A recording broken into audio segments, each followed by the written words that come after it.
Dr. Octavius. Spider-Man removes his mask. We have to shut it down. Please tell me how. Peter Parker. Brilliant but lazy. Shut the fuck up and look at what's happening.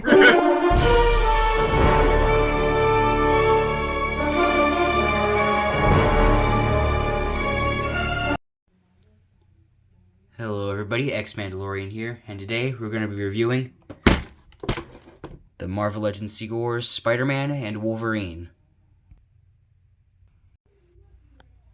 These figures are meant to coincide with the 40th anniversary of Secret Wars, and they're meant to look like the original action figures that came out in 1984.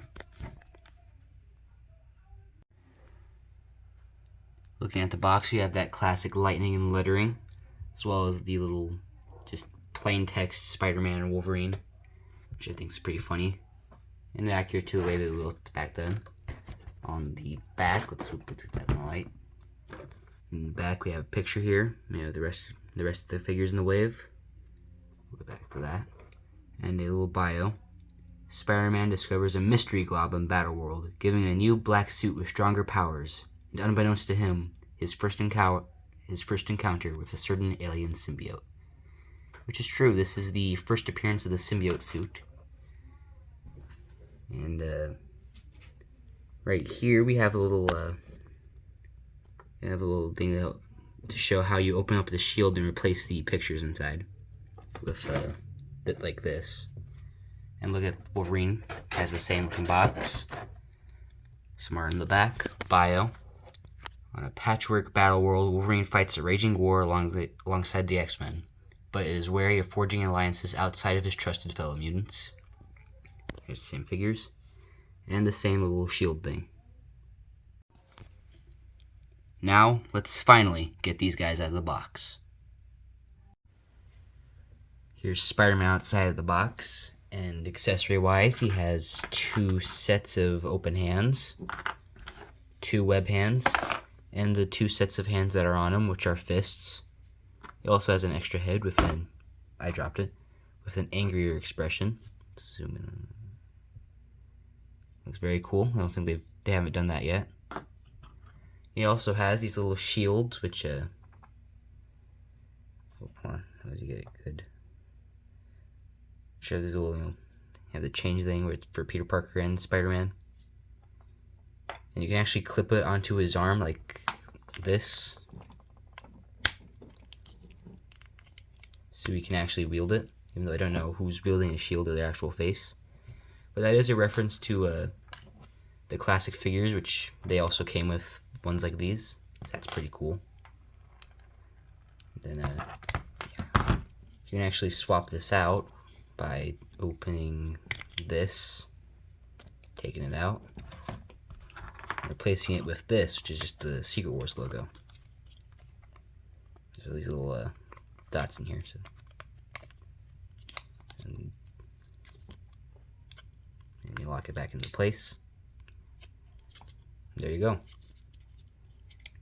think you can also if you don't want to lose it, you can just kind of put this one back in here. Just kind of store them like that, and then snap it in. There you go. Paint wise, this figure is all black and with the white accents for the logo and these little parts on his hand, which are actually in a triangle shape, which comparing it to, let me just grab my retro symbiote Spider-Man. This one has more like a rectangle. This one's a triangle-ish. While I'm pretty sure, hold on, let me just, comparing it to the classic, ignore that, he's a little broken. Classic one, that's more of it's a slightly more squarish look, so I have a couple of different looks for it. And the spider logo on this side, it doesn't get in the way of the butterfly joint. And on the butterfly joints for the back, you can see it extends onto there. And they also include the paint for parts that are covered usually by the torso. It's very good. And looking at the head, it's white for the eyes, and you can kind of see they lead into there, which is pretty cool. Nice detail. With the classic one, or like the first one, there's a little space in there. And this one has entirely different eyes. Yeah, I'll be comparing those two later. And yeah, there's no like little mishaps. This figure is very well painted. And now let's look at the articulation. Articulation-wise, this is the same body as the 80th anniversary. Was it 80th? Actually, no, it wasn't 80th. It was just the Amazing Fantasy Spider-Man, which is kind of becoming like the new mold for Spider-Man. Which at first I wasn't really into it because it was a bit smaller, but after seeing the way this figure turned out, I'm fine with that being the main Spider-Man body. Because let's look here at the butterfly joints, as previously mentioned. The arm goes about this high up, and then goes all the way around. Here, double jointed. The elbow, fist that works the same way it normally does. Same thing here. At the top part of the torso, which is, what is it called? I don't remember, but there's like both one of these and an ab crunch, which I always like for these figures. Ooh, it hurt.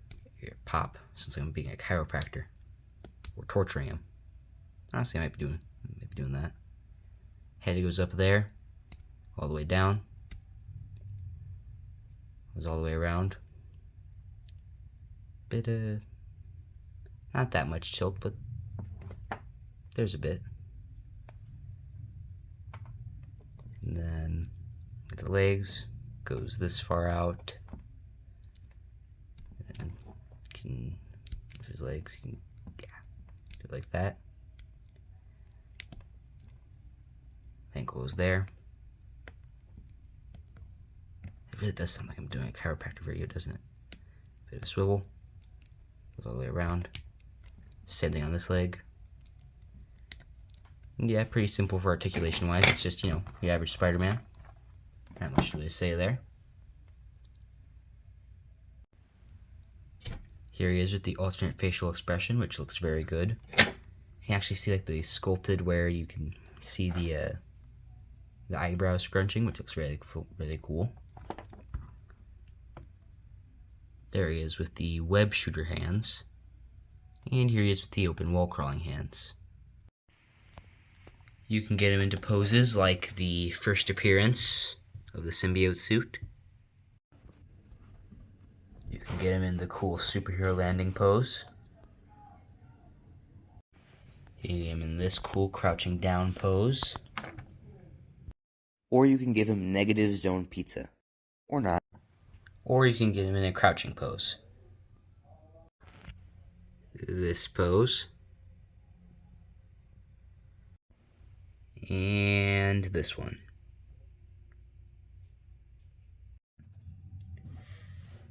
Comparing this new Spider-Man with some other symbiote Spider-Man, we have the Sandman Wave symbiote. Ignore him, he's a little broken. And we have the retro-carded one from the Wave 2 of the 90s wave, I think. And as you can see, he has very similar eyes to this one with the Todd McFarlane-esque style. This ones are a lot bigger, and you can see that these ones are like sculpted in, while these ones are like outward, kind of. Which is pretty interesting. This one has more of like a standard, like smaller eye style, like in the cartoon or later depictions where it's, a cloth costume and not the symbiote. Also, this one uses the old Spider-Man body. This one uses the slightly more modern. Well, there's not really just like one big modern Spider-Man body. And this one uses the the Amazing Fantasy one, Amazing Fantasy body. So he's actually a bit taller than that one. Well, that one's actually a bit taller than him. So he's kind of short compared to him, but in Secret Wars he was like a bit younger, like young adult, so that makes sense. this one fits as like an older, like much more mature Spider-Man. That's pretty cool. Here he is next to all of the other Amazing Fantasy styled Spider-Man. Here we have the Amazing Fantasy one, the Spider-Man and His Amazing Friends one, and the Fantastic Four costume, which is pretty cool. I keep saying pretty cool a lot. But like comparing them, this one definitely made me think, okay, yeah, they should definitely keep you using this body, because with these ones makes sense. Don't really think it made sense for the Fantastic Four one, especially reusing the head. I hope they don't keep reusing the head going on forward because of the eyes. They work for like a classic Spider-Man, but for a modern styled one, not really. But on these ones, it works. And obviously, yeah, they did change this head twice. And, yeah. Here he is next to the Renew Your Vows Spider-Man and the Superior Spider-Man that they just came out with. And obviously, again, very much shorter. This is the body I think they should go on with to use for more modern Spider-Man. Yet, like I said for this one, works very well for what he is. And then Superior Spider-Man. Here he is next to the Red Goblin symbiote Spider-Man. Don't really remember what the story... It was just Red Goblin, I believe. And then the Superior Venom. And also the little tiny ultimate symbiote Spider-Man. And finally, here he is next to Absolute Carnage and the Winged Venom. Now, overall, actually we had some thoughts about not getting this figure because I was like, I already have the retro carded one. Do I really need another symbiote Spider-Man? Yeah, I think if you do have that one, this is a worthy one to get a second one of. But if you don't, this is a perfect jumping on point to get a symbiote Spider-Man. It hits all the marks. Has, again, that really cool head with the squinty eyes. That kind of sold the figure for me. And this thing comes with all the regular Spider-Man accessories. And overall, I'd say is a 9 out of 10 figure. Yeah, 9.5 out of 10. It's really good, but you know, we've seen. I don't know. I kind of want to give it a 10. I'll give it a 10. It's a good figure. It's a good Spider-Man. No complaints whatsoever. Now let's look at Wolverine. Now we're looking at Wolverine, and I believe he's on the X-Men 97 body, which is a figure I do not have. And accessory-wise, he comes with an unmasked head, which looks pretty good. I think the Marvel Legends have done better, but I can see this one's going for a different take, and I like it. He obviously comes with claw hands, so those fist hands are never going to be seen again. And like the Spider-Man, he comes with these little shields. With James Howlett or Logan. It's both Logan and James Howlett. And then just Wolverine. It's also cool because like the claws go down for Logan and they go back up for Wolverine, which I think is pretty cool. And then he also comes with these little things. And just like Spider-Man, you can clip it on to him, and you can open it up, put the little Secret Wars thing in there. It's something interesting to see is that this is not actually the same piece because the Spider-Man one's a bit smaller to fit his, smaller arm. So that's pretty interesting that they didn't just use the same piece, but still clips on, it doesn't really clip on that well. Oh no, it works when you put it like right between the, right here, right between the glove and the hand. Oh. So, okay, my tripod is falling now. So yeah, he can hold the shield. This figure is very well painted, I might say, with the, painted hairs. Is that also sculpted? It might be. It might be somewhat sculpted. Yeah, it is. That's cool. Yeah, because it's just like the sculpted ones that we usually get for some Wolverine figures, and they just don't do the hair. Looking at the face, mine has a little mark right there, and on the Logan head, has a little mark on the chin. I think that's just where That's just like this specific one, not the issue overall. He also has a bit of a warped little thing right here on his head.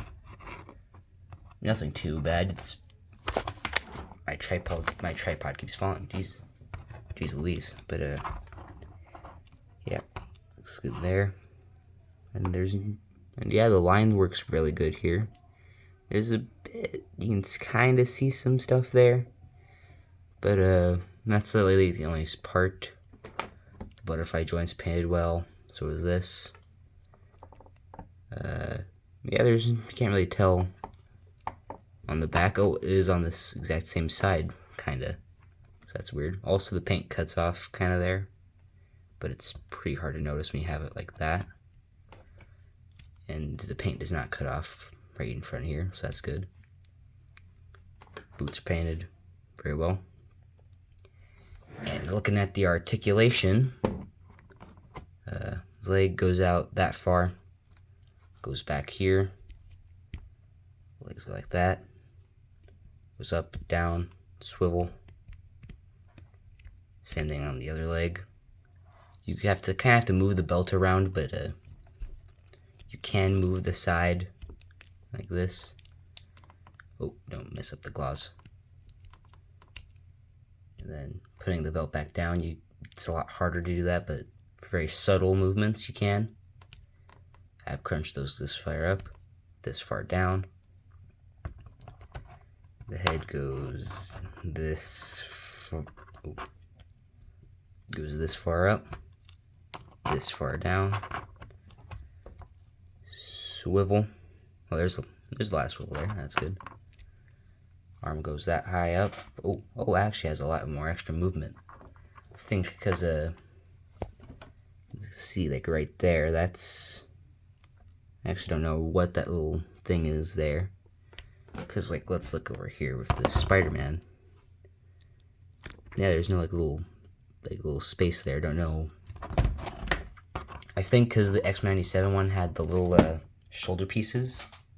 Oh, something fell. I don't know what that was. But at the X97 one, like I said, shoulder pieces. And this one probably got rid of it, so that's probably what I can say is there. Not for sure. But yep, that moves. Elbows that far up. This, yep, same thing there. Sorry, I'm a little not coherent right now. Butterfly joint, same thing on this arm. Oh, I forgot to mention thigh swivel. That's thigh swivel, not what the boot swivel or whatever. And now let's get him in some cool poses. You can get him into some cool poses like this one, this pose, this pose, this pose, this pose, and finally this pose. Here he is next to the Deadpool and Wolverine, and the, what's it called? Well, it's the 80th anniversary Wolverine. What are just those gunshots here?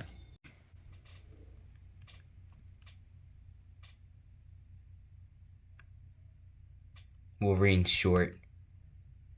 Comic accurate. Like it. Here he is next to the Deadpool and Wolverine, Deadpool, and the Logan figure, and the symbiote Spider-Man, which, let's get a better look at that size comparison here. Very short Wolverine, very comic accurate. Yes, you did, comic accurate short king. Such a... Here he is next to the cel-shaded X-Men the Animated Series Wolverine, the X-Men 97 Cyclops, and the X-Men 97 Magneto. And finally, here he is next to pretty much all the other brown suit Wolverines, and as you can see, they're all dark brown. His is a very light brown, very bright yellow, a very bright figure that pops out very well. Really like that. Yeah. And here he is next to... Overall, I'd say here's the two very solid figures, and they're definitely worth picking up. my favorite of the two has to be Wolverine here. That's a 10 out of 10 figure for me. Very bright colors, just super good. Love them a lot. And the accessories definitely make them worth the while. And if you were around during the time of those original retro figures came out, those are definitely worth buying just on the nostalgia alone. Nostalgia. I hope I said it right. And yeah, that's about it.